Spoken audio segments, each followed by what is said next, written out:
sini tuh bebas, kalian mau tester sepanjang semua tenan ini mereka oke-oke aja, dan nggak ada yang kayak cuman tester doang kayak itu tuh enggak, emang bener-bener open banget mereka nih. What is this? It's enzyme And and for digestion. Different products. Oh, different product. Pumpkin tea. Korean pumpkin tea. Okay, Korean tea. Yes. Yes. Can I get the sample? Sure. Okay. How to drink this? Direct or with water? Jadi ini teh buat kecantikan guys, habis ini langsung glow up. It's good. The taste is natural, like fresh. Oh, the tea is this one ya? Yes. Ah, oke. Kayak betul. Oh really? This is for me? Oh wow, thank you. This is the instant noodle. Instant noodle. Yeah, from Malaysia. Gue udah nyobain yang halal ramen sama ini, ternyata ini tuh dari saus ini tuh Dinwan, chili garlic sauce.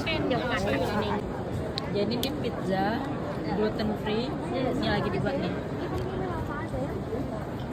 This is coconut milk with chocolate.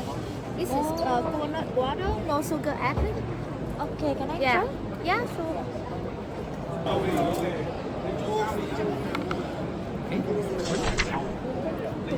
With this skin?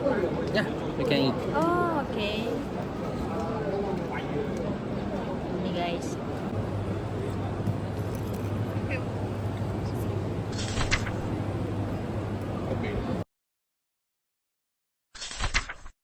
Ini udah 2.15, kita harus balik lagi ke conference yang tadi karena akan ada sustainable protein topiknya. Nah, gue penasaran. Mari kita ke meja yang tadi. This lemon tropical scent is the pineapple and some of the spicy. So think how much we talk about cars and we talk about planes, but food sector seems to not be recognized as this major emitter which we really need to change. We waste a third of our food. There's so many staggering statistics about the food sector which we can improve. Why we focus on alternative proteins is because if you look at the science, It may be a little bit more difficult, but I do believe we need to move more rapidly into new food experiences, new plant-based experiences that people love to eat. They just happen to be plant-based. We don't need to go through that whole effort of making it look like a chicken, a beef, a pork or something else. But indeed, it's a journey we're on. We may need to accelerate that journey because today's category in many markets is actually not flying off the shelves. And if it doesn't fly off the shelves, people will walk away.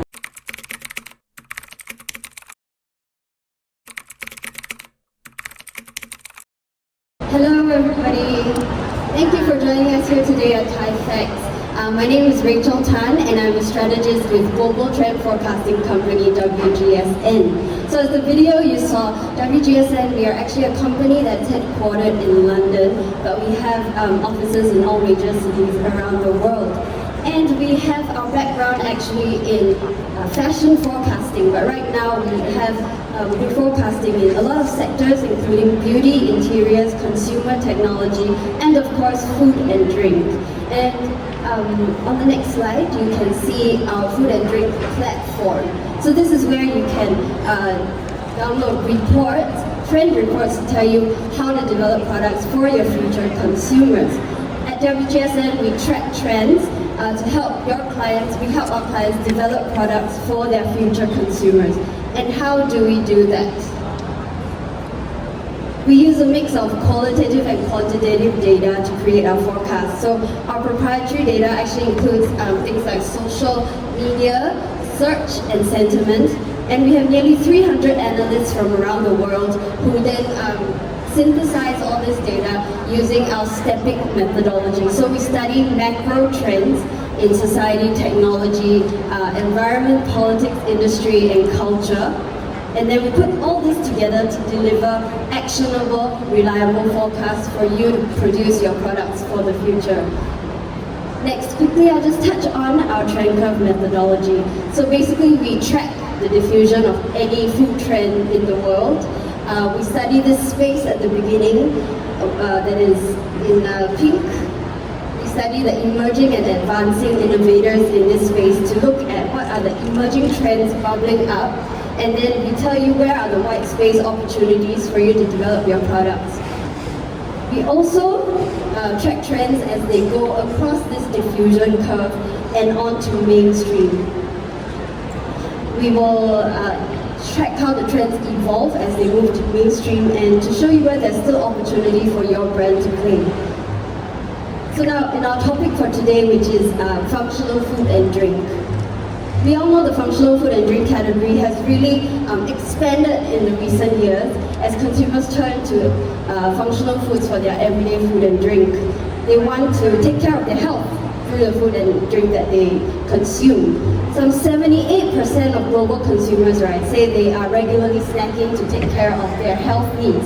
This is up 8 percentage points since 2020. So this really shows the changing drivers behind food and drink and snacking, especially since the pandemic, as I'm sure we all can agree. Almost half of the consumers say that in coming years, they will seek out snacks that have health benefits. All these benefits that are stated here. What this means is that there is a huge opportunity for you to take functional ingredients out of the vitamins and supplement space into everyday food and drink and snacks. And this brings us to today's trend topics. So I've covered our methodology, and today we will run through these 3 rising areas of opportunity in preventative and personalized wellness, gut health and its evolution, as well as better for you indulgence, because taste is king after all, right? Yes. In our first section, we are going to cover some things about preventative and personalized wellness. So innovators are really prioritizing diet as a cornerstone of health, focusing on whole foods, plant-forward nutrition, and tailored-to-you dietary recommendations. We all know consumers are more health conscious than ever. 68% globally say they check the nutrition labels on food before they buy them. And as a mom myself, since becoming a mom, I find that I personally have been checking nutrition labels more conscientiously. But I always find that there is this increasing pressure to do well and eat well and be well, and for my family. And it's sometimes very stressful and very expensive to eat well. Now, I'm not the only one who feels that way. 55% of Gen Z and millennials actually think that the current wellness culture is toxic and harmful. And what we're really seeing is this burnout with wellness culture. So brands really need to take on the burden of making healthy easy for more people and convenient. Consumers want brands that help them make eating well feel rejuvenating, and the keyword is realistic.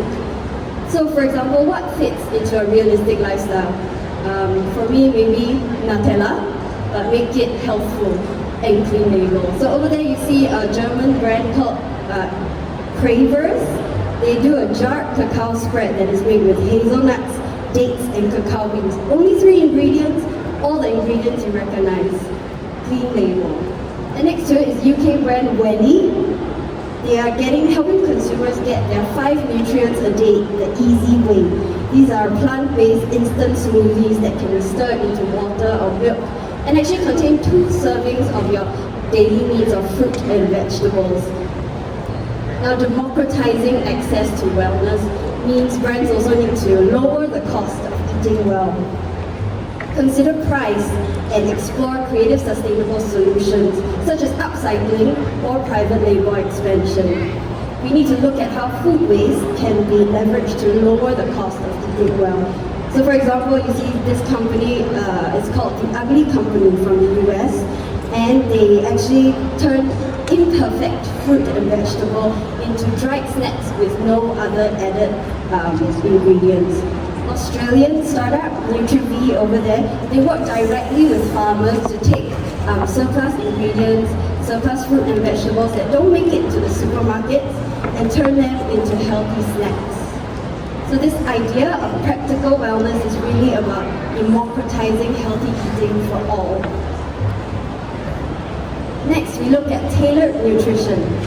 The personalized nutrition market is said to be worth 64 billion by 2040, and this is actually equal to the opportunity of plant-based meat. And if you just take a look around at these 12 halls of EXPO, you know how big plant-based meats are.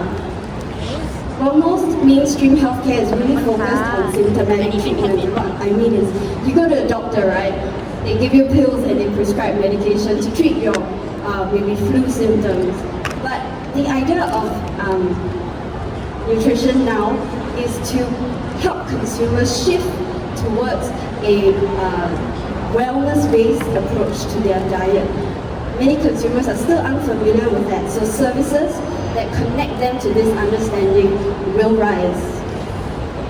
So for example, US home delivery brand Sunbasket, that they are up over there, they are actually a meal delivery service that has tied up with an AI company called Eat Love. So what Eat Love does is they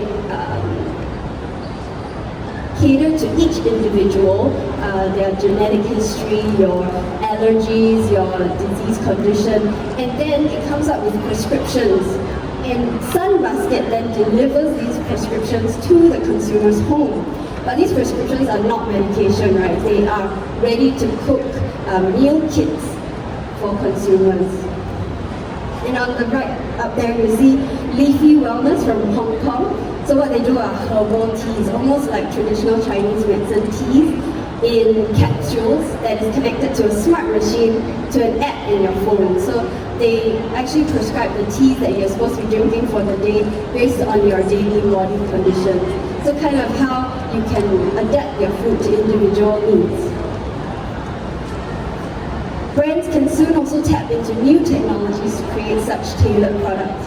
For example, Spice in the US, they have an automated infinite kitchen where their robots can make 350 bowls of salad an hour, and each bowl can be customized to people's dietary restrictions, your allergies. And their Nourish actually makes 3D printed gummies. So these gummies are actually made up of layered vitamins and nutrients. And the company says they can do more than 1 billion combinations based on the individual's health needs. Now in this section, I will leave with you guys some thought starters that you can actually take a photo of, bring back to your research and development department, take back to your teammates, and to talk about how you can adapt these trends to your products. I think at this point, we have, yes, in front of you, you actually have your lunch. And as you enjoy your lunch, I will take you to bars, which are essentially fruit and nut bars, right, for children, but they are calling out the prebiotic fiber content in these foods, including like omega-3, DHA, some naturally occurring amino acids. And these ingredients all have mood-boosting effects. And these bars are actually clean label bars meant for children to eat. Non-alcoholic drink makers also have a huge opportunity to play in this space as well. So you know the idea of taking out alcohol from drinks, but then using these drinks still to have that kind of happy effect. So in the UK, 3 Spirit, they use mood-lifting adaptogens in its non-alcoholic spirit. The Livener drink is supposed to be very energizing and euphoric when you drink it. It has effects from active ingredients like guava leaf and schisandra. So on Instagram, it recently recommended making this non-alcoholic spritz cocktail using its non-alcoholic spirit and kombucha, which we all know is rich in gut-friendly probiotics. Alhamdulillah, bersyukur banget punya kesempatan buat datang di acara ini, ketemu dengan orang-orang yang concern di food technology, stay up to date about developing food technology nowadays. I'm so grateful. Ada beberapa tantangan juga kalau dari penjelasan mereka. Bidang makanan ini jarang gitu diperbincangkan. kalau kita melihat trennya, ini tuh adalah sesuatu hal yang memang perlu kita ubah atau kita improve. Terus kata Martin bule cowok tadi, kalau kita nggak fly off the shelves, kalau kita nggak cepet, orang-orang tuh bakal walk away gitu. Menurut gue ini sesuatu yang menarik banget. Semakin kesini, orang-orang tuh semakin aware dengan makanan sehat. Ini selaras dengan data yang Rachel Tan tampilkan tadi, bahwa 78% konsumen global itu tuh bilang kalau mereka rutin nyemil untuk memenuhi kebutuhan kesehatan mereka, bukan karena gabut ya nyemilnya. Ini tuh udah gak bisa dipungkiri lagi kalau memang makanan dan minuman atau snack itu tuh semakin berinovasi gitu, apalagi sejak pandemi. Pasti orang mikirnya kesehatan kan. Ya itu dulu dah dari gue, semoga kalian juga bisa kesini ya tahun depan biar sama-sama belajar. Seneng banget gue ketemu di Indonesia. Talent-talent di Indonesia siapa aja? Yuk gue kasih tahu. Ini dari Indonesia ya mbak? Ini teh herbal gitu? Ini kita nyebutnya artisanti. Kita nge-mix teh sama herbal.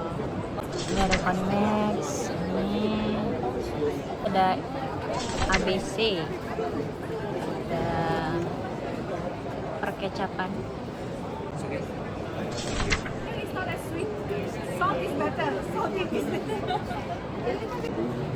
Dari Universal Trading dia ada. Oh mereka ada sarden, ada crab meat juga, sama ada frozen tuna, baramundi, terus apa lagi nih, tenggiri, banyak ya. Siapa yang suka makan snack-snack ini?